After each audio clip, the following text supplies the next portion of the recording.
Hello, this is Jay Hesslink, and this is the Busch Gardens Analysis Project by Chris Gaines and Jay Hesslink. So, the roller coaster that we chose to analyze is the Griffin.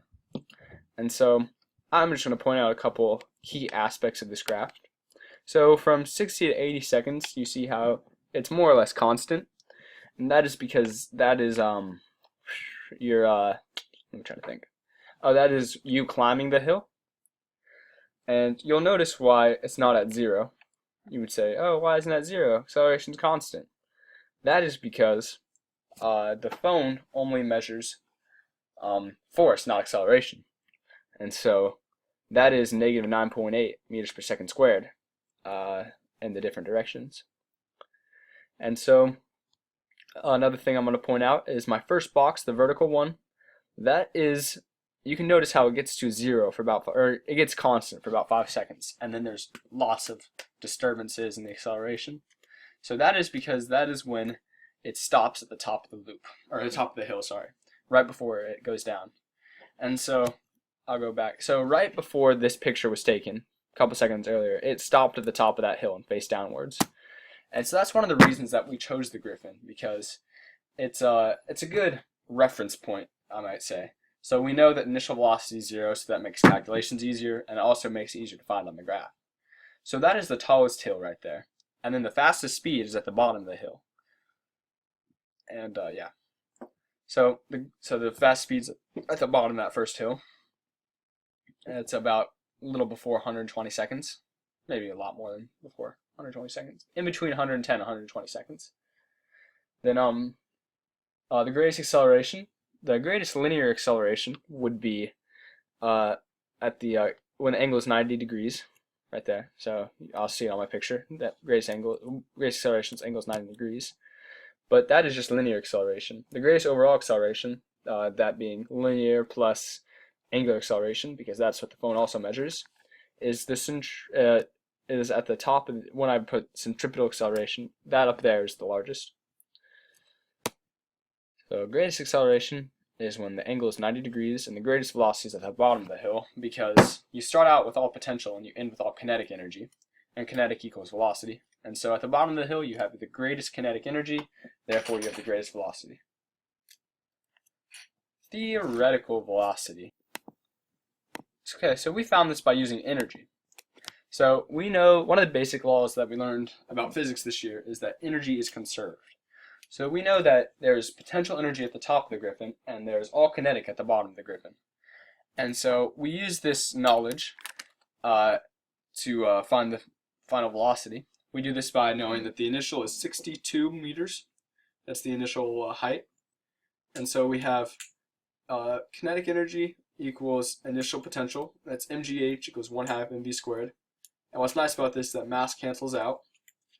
And so we have GH equals 1/2 v squared, and when you plug in all the numbers, you get 34.85 meters per second. How fast were we actually going? So in this slide, I'm just going to explain how we could have done it and why we didn't, and the next slide I'll do it. So we are going to use our acceleration versus time graph, but we ended up not, because of two big reasons.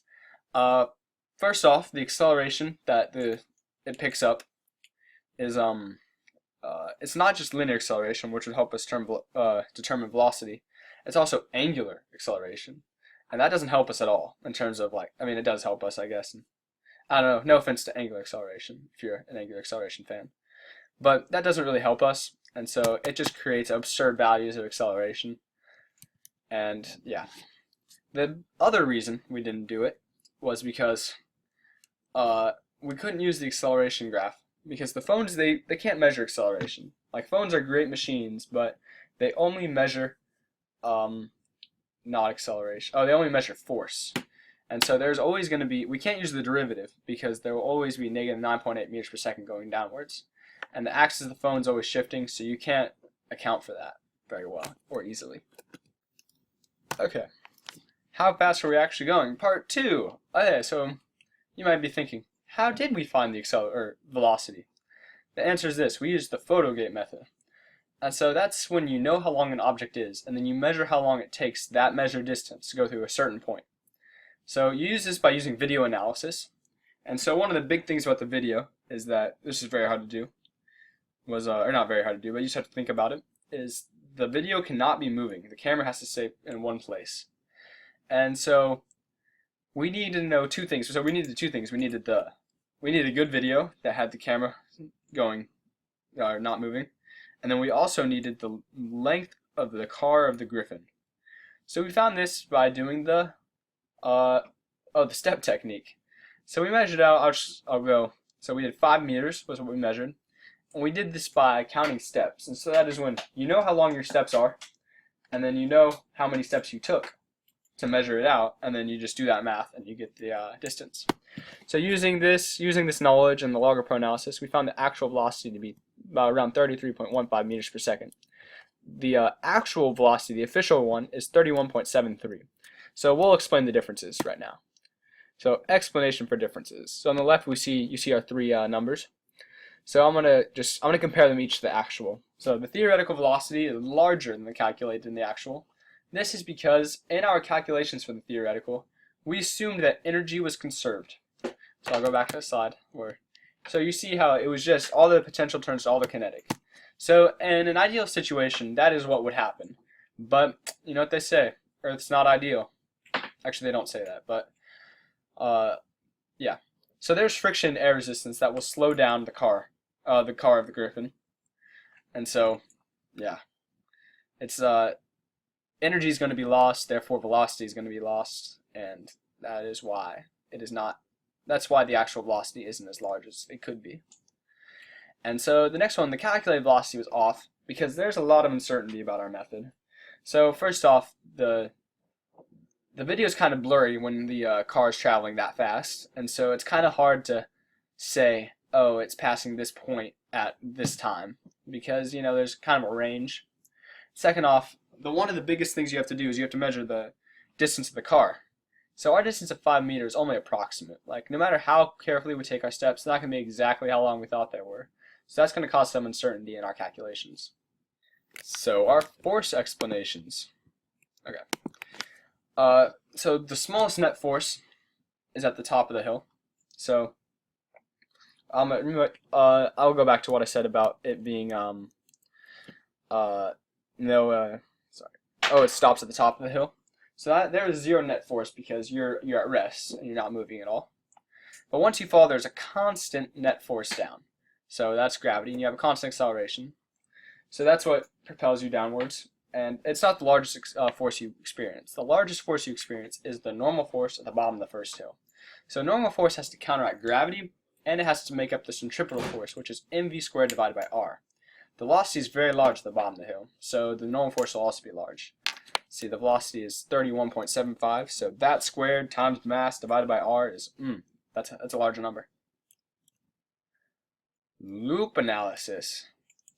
So initial drop of the Griffin, you go through a loop after it, and so the loop you just go, you turn around.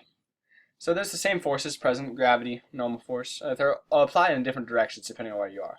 So at the top of the loop, they're all pointed towards the center of the circle, where at the bottom of the loop, gravity and normal force oppose each other because force is always applied towards the center of the circle while the object's in circular motion. So I'll elaborate. So gravity is always pointed downwards no matter what. So it doesn't matter if you're at the top or bottom of the circle, it's always downwards. But it will point towards the center of the circle depending on where you are in the circle. So at the top of it, gravity points towards the center of the circle, and it helps the car move in a circular motion manner. Whereas at the bottom, it opposes it.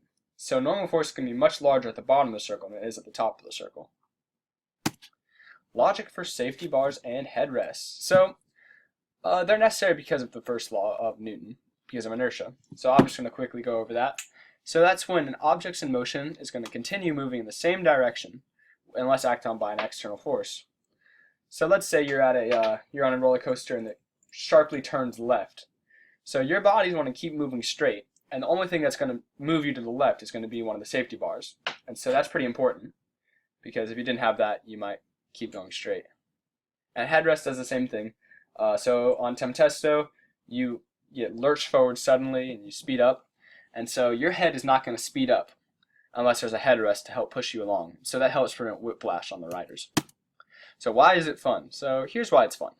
fun because you can spend a good. So first off, the amusement parks are fun, but you feel like you're being thrown around and you're about to die, and you're just and you get to do it with your families, and tossed around, that kind of stuff. But it's intriguing because now I know that you're not really being tossed around. Like, I feel like you're being pushed around. What's actually happening is that you're trying to continue in a straight line, but the roller coaster's not going in a straight line. And then you feel like you're being pushed around, or you're being at the bottom of the hill. You're like, and that's actually just the normal force pushing you up because it has to counteract this, and it has to counteract the centripetal acceleration and the and gravity. So our non-roller coaster ride we chose to do was the Mach Tower. So it's also the drop tower. So here's our AT graph, and so I'm going to show you a couple key points on it right now. So so acceleration is constant going up to the top because, actually I'm going to do the layout of the ride first and I'll come back to this. Okay, so the layout of the drop tower is pretty simple. So you start at the bottom, it goes upwards, and then it stops at the top, drops down, and then you slow down to a stop, and at the end. So at the beginning of the ride, everyone's fastened in, and you go up. And so velocity is upwards, but acceleration is constant.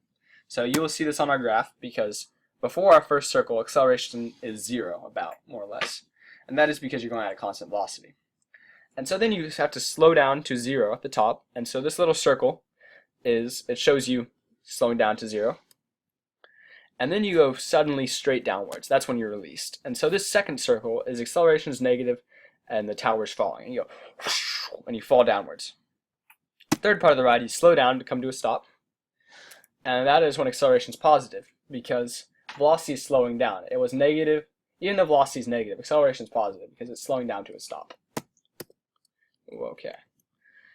The speed analysis. So the velocity is greatest right before the brakes come on because all the potential energy you had turned to kinetic, and then there's no force acting up. All the force is acting down.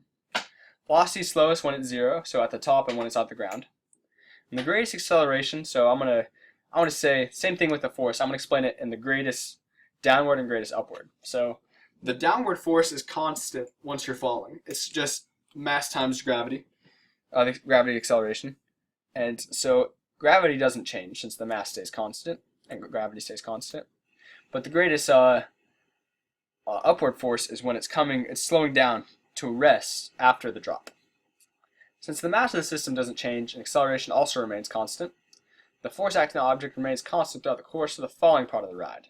So that's directed downwards, but then there's the upward force, and so it's pointed upwards and the ride slows down, and it's shown by my AT graph. Right after the downward comes the upward, just like every rose has its thorn. Oh wait, just kidding. Alright, after the rain comes the rainbow. And then as the ride slows down, comes to a stop, there's an upward force, all that good stuff. But it's constant on the way down. So, two physics concepts in play on the Mach Tower are free fall and energy and work. So I'm going to explain what each one is, and then I'm going to go explain how it's doing it. So free fall is when an object is falling, and the only force acting on it is gravity. So physics, so this is it's only approximated by the Mach Tower. So if an object's in free fall, the acceleration downward should be negative 9.8 meters per second squared. But the acceleration we found by finding the average acceleration on the graph was negative 8.6 meters per second squared. So this can be accounted for by, first off, an error in calibration, and second off is friction. And so that's what I'm going to go back to right now, is that free fall is when the only force acting on it is gravity. But on the Mach Tower, gravity was acting on it, but forces such as air resistance and friction were acting on it, which would slow it down. But it does approximate free fall no matter what. Energy and work. So energy and work means one of the laws of physics, like I mentioned earlier, is that energy is conserved no matter what. And so at the bottom there's 0. So work needs to be done to a system in order to gain the amount of energy. So at the beginning there's 0 potential energy and 0 kinetic, and work is done to it to give it lots of potential energy at the top. Then all that potential energy is converted to kinetic by the time the braking starts. So you have a large amount of kinetic energy at that point. So then you need work to bring the energy back down to 0. And so positive work is done to increase the potential energy going up, and then negative work is done to slow it down.